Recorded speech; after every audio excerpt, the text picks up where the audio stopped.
In today's video, I want to talk about all things safety. I'll talk about some of the safety tips that I use and take advantage of when I'm running by myself on the roads or in the dark. Jumping right into it, the very first thing that I do before I head out the door for my run is I let someone know the route that I am running and what time I expect to be back around. This is great because if you aren't back around the time that you told your loved one or your friend or whoever, they can kind of begin to realize that you might be in trouble. And because they know the route that you're running, they'll have a starting point to start to look for you. Next, I always make sure to bring some sort of identification with me on my run. Right now, I use road ID and I just put it right on my watch. It's kind of a little slip. They also make bracelets, and basically I just have my name on it and a couple of emergency contact numbers that can be used if I were in trouble. Before this, I didn't really carry any identification on me, and I didn't realize that that was actually kind of a problem, because if I were ever in trouble, no one would have any idea where to start, who I was, or who to contact to help me. So if you don't have road ID or you don't want to carry, an official form of identification on you, something that I recommend, you can always just grab a piece of paper, write down your name, a few phone numbers that are important, and either put it in your pocket, you can put it in your shoelace, on your sneaker, or you can even put it in your ponytail, just to have somewhere a name, a phone number, just in case. So if I'm headed out for my run and it is dark outside, there are obviously a few more precautions that I have to take, because the darkness is going to add a whole other element of danger. If you are an early morning runner or you have to run in the dark after work, I definitely recommend finding some sort of neon clothing or bright reflective clothing that you can wear in the dark. That's just a little bit better than wearing dark colors, navy or whatever, because when the cars drive by you with their lights, it's going to reflect and they'll have a better chance of seeing you. In general, if you are running on the roads with a lot of traffic, I think it's a good idea to wear some bright colors. It'll just help you stand out a little bit more to drivers rather than blend in with a darker color that may camouflage with the surroundings. So going with neon clothes and bright colors, reflective gear, and lights are so beneficial, and also it's just so awesome to have if you're running in the dark. I have a few different things that I like to wear if I know that I'm going to be running in the dark. The first thing are these little reflective smiley face magnets. I put one on my front and one on my back, and basically once you turn them on, not only do they reflect because of the color, but they flash a red light. And also just adding more reflective gear. So this is Nathan, and it's just like one of those old snap bracelets that we used to have in kindergarten. And I'll put that either on my ankle or on my wrist, wherever I need a little bit more color. And then in serious cases, and it's really dark and I'm running on a road that has no lights or anything, a headlamp I'll definitely use. This one doesn't have any battery right now. Cars obviously are able to see you, but also so you're able to see in the dark, because it can be really hard, especially if you're running on the sidewalk or something.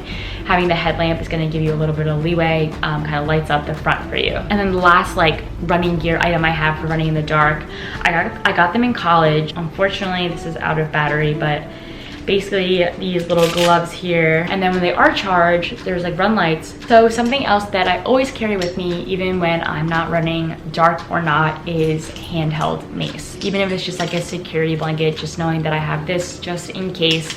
I always have that on me, no matter where I'm running, when I'm running, who I'm running with. All right, so if you are someone who likes to carry their phone while you are running, makes you feel a little safer. I also think in some situations, having my phone on me makes me feel safer as well. One of the best purchases recently that I have had is this arm pocket. And it is so secure. My phone fits right in it. It looks a little big, it's a little bulky, but honestly it's secure, and it holds my iPhone 8 Plus, which is pretty big. And I was trying to find something that could really hold my phone, because I hate carrying it. I don't want to worry about it. I don't want to get my sweaty hands all over it. So one of the other ones I looked at was Koala Clip, which is a pocket that kind of clips onto the back of your sports bra or the back of your shorts. That's gotten great reviews, but I ended up landing on arm pocket after doing some research, and it's been great so far. I also use it when I go for a walk or I walk Sansa, if I want to listen to a podcast. Just freeze your hands up, but also make sure that you are still able to carry your phone. So even though sometimes I bring my phone with me, occasionally I'll listen to music or a podcast if I know that I'm going to be running somewhere where there aren't a lot of cars. I do suggest if you want to stay safe and if you're running with a lot of traffic, to definitely be cautious if you are listening to music or have something in your ears. Honestly, honestly, I don't really ever listen to music or podcasts or anything on my runs. Most of that is a personal preference, but also just because of safety. When I first started running, I would always be blasting music, and there were a few times where I would start to cross the street, and obviously that was stupid on my part. Without looking, I couldn't hear the cars, you know, so I was just a little bit less aware of my surroundings. And I think it's so important to have all of your senses very ready when there are cars around you, when people aren't looking. You need to be paying attention. You need to be on high alert, because it's basically your life that's at stake. Even if you have to pause your music when you're on a busy road and wait till you're in a neighborhood or somewhere calmer or a trail to play it again, or maybe you just play music in one ear instead. So going off that, now talking about traffic and running with cars and worrying about cars and, you know, drivers who aren't paying attention, because unfortunately most drivers are probably texting or not even realizing that you're on the shoulder. So what I do, I always run against the traffic usually. I always prefer to see the cars coming at me versus not being able to see them coming behind me, if that makes sense. But running on the opposite side of the road definitely does vary on the roads that I'm running on. If there's a sidewalk on the other side of the road, then I would probably go on the sidewalk. Or if I'm running on a hilly road or a windy road, you kind of have to learn like which side you need to be on so the cars can see you.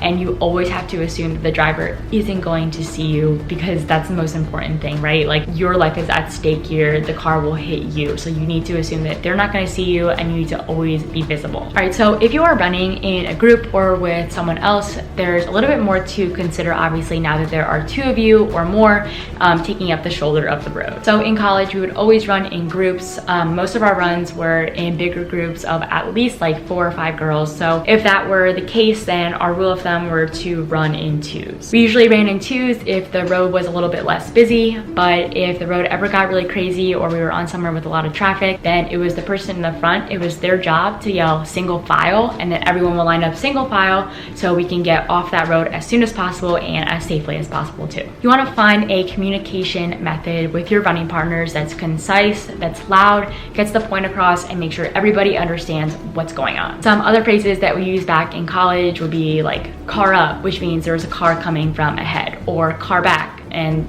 the caboose would yell car back and know that a car was coming from behind. Additionally, the person at the back always had the assumed responsibility of telling the group if it were safe or not, or clear or not, to cross the road when necessary. Basically, like I said, you want to have a clear communication with the people you are running with, so if there's ever a car or there's busy traffic, you know exactly what to do. So running on the roads can be scary, it can be intimidating, some people just want to avoid it, but I recommend just learning your area and get to know the roads, get to know how busy they are, get to know the shoulders and whether it is safe at all to be running on the roads. And then of course, make your choices based off of that, and make the choices that are going to keep you safe, but also allow you to have a good running route. It is not the absolute safest thing to do to be running on the roads with traffic. So obviously if there's a running trail near you that's highly populated, you know, you can run with a friend, I definitely recommend doing so. Running safety is obviously something that needs to be talked about. It is so important, and it sucks that we have to talk about it, and it sucks that we have to worry, but that's the world that we live in. So if you have any other tips that you take advantage of when you're out on the roads with traffic, or running in the dark, or running by yourself, please let me know in the comments below. Let's share them all. Make sure we are keeping each other as safe as we can. Run with a friend if you have the opportunity. Run in the light if you have the opportunity. If you can bring your phone, do it. Like I said, better to be safe than sorry.